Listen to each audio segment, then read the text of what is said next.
El imperio Disney ha caído, y como no aprendieron nada del derrumbe de los grandes imperios del pasado, han repetido la historia. Han fracasado. Bien lo dice el dicho, quien no conoce la historia está condenado a repetirla, y quien la conoce está condenado a ver cómo se repite a causa de los que no la conocen, porque estos últimos son mayoría. ¿Podrá Disney recoger los escombros y recuperar su antiguo esplendor? Así como los pobres de hoy disfrutan de comodidades impensables para los ricos de la antigüedad, en la era moderna las corporaciones tienen más poder global que algunos de los imperios más grandes del pasado. De hecho, no hay precedentes para el tamaño económico y el alcance global que las corporaciones multinacionales han obtenido. Mientras ciertamente los imperios del pasado tenían un control territorial y militar significativo, las corporaciones actuales ejercen una influencia política y económica que rivaliza con los estados o países. Incluso podríamos decir que las grandes compañías influyen en el estado y obtienen beneficios únicos del mismo.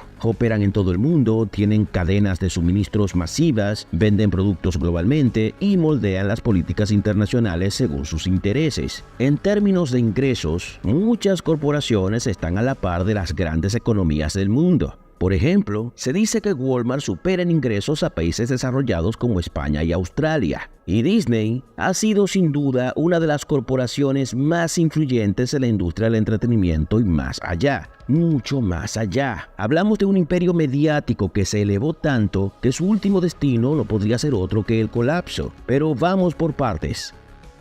Disney comenzó como un estudio de animación creado por los hermanos Walt y Roy Disney en 1923. Su primer personaje destacado fue Mickey Mouse en 1928 y hasta la fecha es la imagen y sinónimo de la compañía. Se convierte en líder de innovación en 1930 con la película animada de Blancanieves y los 7 enanitos, y gracias a este éxito comenzó una gran expansión en la década de los 1940s con películas como Pinocho, Fantasía, Dumbo y Bambi. En 1950 abrió su primer parque temático y en la década de 1960, a pesar del fallecimiento de Walt Disney, la compañía se siguió expandiendo. En los 1970s abrió Disney World Resort y durante los 80s y los 90s no pararon de abrir parques y fundar estudios. Justo empezando en los 90s, llegaron con su espíritu innovador a la categoría principal de los Oscars gracias a la película La Bella y la Bestia. En los 2000s comenzaron a distribuir películas de Pixar hasta que finalmente adquirieron el estudio. Para los 2010, los derechos de Marvel le pertenecen a Disney y empieza una era única para los superhéroes en el cine de acción real. Y en un movimiento igual de estratégico, Disney logra adquirir también Lucasfilm y sus grandes franquicias como Indiana Jones y Star Wars, ampliando así su dominio en el entretenimiento. Y ya más cerca de nuestros días, la compañía adquiere Fox, ESPN y un permiso para usar a Spider-Man en el UCM, pues los derechos para cine del personaje le pertenecen a Sony. Ahora mismo Disney tiene a los Cuatro Fantásticos y a los X-Men, más todas las franquicias de Fox como El Planeta de los Simios, Alien, Avatar, Kingsman, Percy Jackson, Día de la Independencia, Depredador, Las Crónicas de Narnia, Los Simpsons, Alvin y las Ardillas, etcétera, etcétera, etcétera.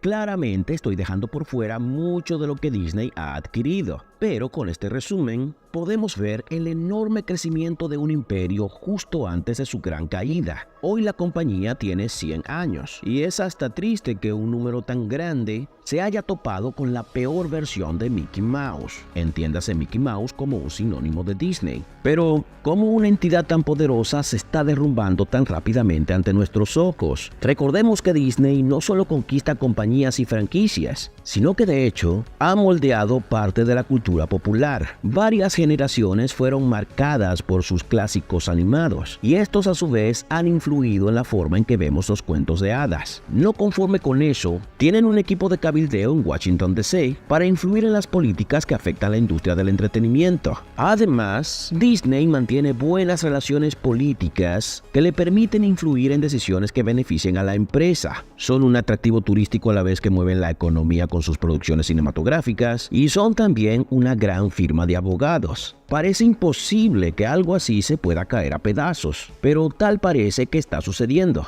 Y es que, a pesar de que Disney alcanzó su punto máximo de dominio en el mercado en 2020, la pandemia y el wokeísmo afectaron tan gravemente sus finanzas y su fama que comenzó a notarse bastante su declive. Las grietas se hacían cada vez más evidentes cuando, pese a seguir generando miles de millones en taquilla, su enfoque obsesivo en seguir adquiriendo propiedades intelectuales ya existentes, en lugar de crear nuevos universos narrativos, lo llevó a la sobreexposición de productos. Sacan tantas cosas a la vez que es imposible que el público las vea o siquiera se entere de que todo eso ha salido, y los productos más conocidos se ven cada vez más repetitivos y de menor calidad. Durante la crisis del 2020, lo más inteligente parecía sacar una plataforma de streaming que compense los cierres de los cines, pero la sobreexplotación de las franquicias y la excesiva dependencia de la nostalgia, sumados a la cada vez más notoria propaganda ideológica, contribuyeron a que Disney dejara de ganar y empezara a perder. Aquí te dejo un top de las películas con las más grandes pérdidas del 2023, que sirven como ejemplo de cómo Disney dejó de dominar el mercado para dominar casi completamente el club de los perdedores. Curiosamente, 2023 fue el año en que Disney intentó ser un poco más variado, pero lo hicieron tan mal que era imposible que funcionase. Sacaron películas como Wish, Elemental y La Mansión Embrujada, así como un live action de La Sirenita, una secuela de Indiana Jones y un año antes una especie de spin-off de Toy Story. Nada de eso sirvió para más que polémicas políticas y pérdidas económicas.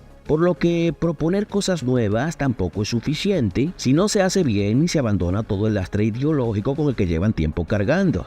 Un lastre que dejó sin fuerzas a Star Wars, aun cuando intentaron atraer a un nuevo público con personajes nuevos. Los héroes del pasado fueron deconstruidos. Entiéndase esto como que sus valores fueron invertidos, como en el caso de Luke Skywalker, que pasó de ser un maestro Jedi con los ojos llenos de esperanza a un anciano amargado que desprecia la religión Jedi y carece de toda la experiencia que había adquirido para enfrentar a Darth Vader. En lugar de ser más reflexivo, es más emocional y berrinchudo, especialmente si tomamos en cuenta su edad. En lugar de creer en la redención, se castiga a sí mismo y abandona a todos por errores metidos a la fuerza en la trama. Y como no, la ideología de Disney hace que el personaje se vuelva un cuestionador en el mal sentido de la palabra, llevándolo a esta especie de limbo woke a relacionarse de forma ambivalente con todo, especialmente con la fuerza y con la religión. Y bueno, aparece en las secuelas para ser el maestro de Rey Palpatine, pero una vez más, lo hace con una actitud desafiante que nadie se cree, mientras que a Leia y a Han los enseñaba con vocación. Algunos podrían argumentar que es parte de su viaje, y no lo voy a discutir, pues es lo que narrativamente se intenta plasmar. No obstante, creo que también se nota que detrás de todo eso está la ideología progresista y woke, cumpliendo su misión de destruir los íconos, agotar a la sociedad y desanimar a los pueblos. Con Indiana Jones 5 no es distinto. El Indy que fue sanado por Dios ahora habla de fe en nada, fe, por la pura cantidad.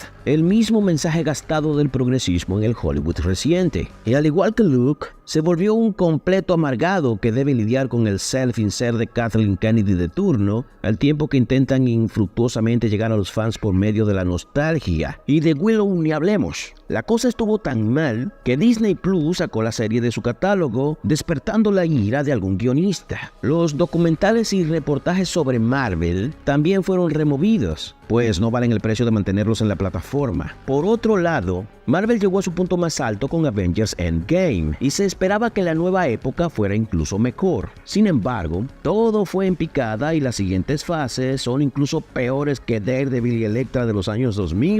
2020 fue sinónimo de retraso en los lanzamientos, lo que provocó que luego se publiquen muchos títulos casi juntos, haciendo de la franquicia algo demasiado común para llamar la atención. Otros proyectos se comenzaron a producir muy tarde y salieron en el momento equivocado, para finalmente apostar por el MCU y ver si Brie Larson se convertía en el Chris Evans o Robert Downey Jr. de las siguientes fases. Y más recientemente con las Marvels, parece que una de las ideas era pasar la antorcha a los bebés de los Vengadores, como la discípulo de Hawkeye, la discípulo de Capitana Marvel, Miss Marvel, y la hija del hombre hormiga, la hija hormiga activista. El hecho es que a Marvel se le ha mezclado la ideología con las malas decisiones creativas y el exceso de contenido, logrando que cada evento ya no sea algo destacado o siquiera llamativo. Es más, ya ni siquiera pueden llamarse eventos. Y si hablamos de las series de Marvel, las cuales iban a ser contenido relevante para la vida de Disney Plus, las mismas han sido fracasos rotundos en todos los sentidos, especialmente She-Hulk y Echo. Y nadie puede negar lo que los productores, actores y demás involucrados han reconocido. Proyectos como Echo tuvieron como principal protagonista al wokeísmo y al feminismo. Y Pixar no solo que se llenó de activistas LGBT, como pudimos ver con las exigencias de poner besos lésbicos en las películas animadas, sino que sus películas, que antes eran citas familiares esperadas, hoy son completamente olvidables como Elemental. Aunado a eso, varias de sus películas ni siquiera fueron al cine, sino que se estrenaron directamente en streaming. Súmale a todo eso un montón de remakes live action de los clásicos animados que nadie pidió, el fracaso del hotel temático de Star Wars, que es extremadamente caro, y de tener casi todo lo que se llama innovación, y tenemos a un imperio que olvidó cómo caminar y hoy no hace otra cosa que tropezar con cada movimiento que hace. Y no olvidemos que en el camino, tanto abrazarse del wokeísmo ha llevado a la compañía, a sus actores y a sus productores a vivir regañando a la audiencia y culpándola por sus fracasos. Y todos sabemos que para Disney se hizo más importante cumplir con las cuotas de diversidad y obedecer las políticas SG&DI que invertir neuronas en la creatividad y la calidad de su arte y entretenimiento. La llamada justicia social es quien realmente gobierna las decisiones en la industria, creando una lamentable tensión entre el vendedor del producto y el potencial cliente. En este caso, entre las grandes compañías como Disney y las familias que ya no van al cine. No es bonito que luego de tanto tiempo tu propio público esté dispuesto a celebrar tu caída. Pero eso es lo que ahora mismo experimenta Disney. ¿Se puede reparar el daño? Pues se especula que Apple está interesado en comprar la compañía y así levantar un imperio más grande aún. ¿Podrá suceder? Al menos yo no lo sé.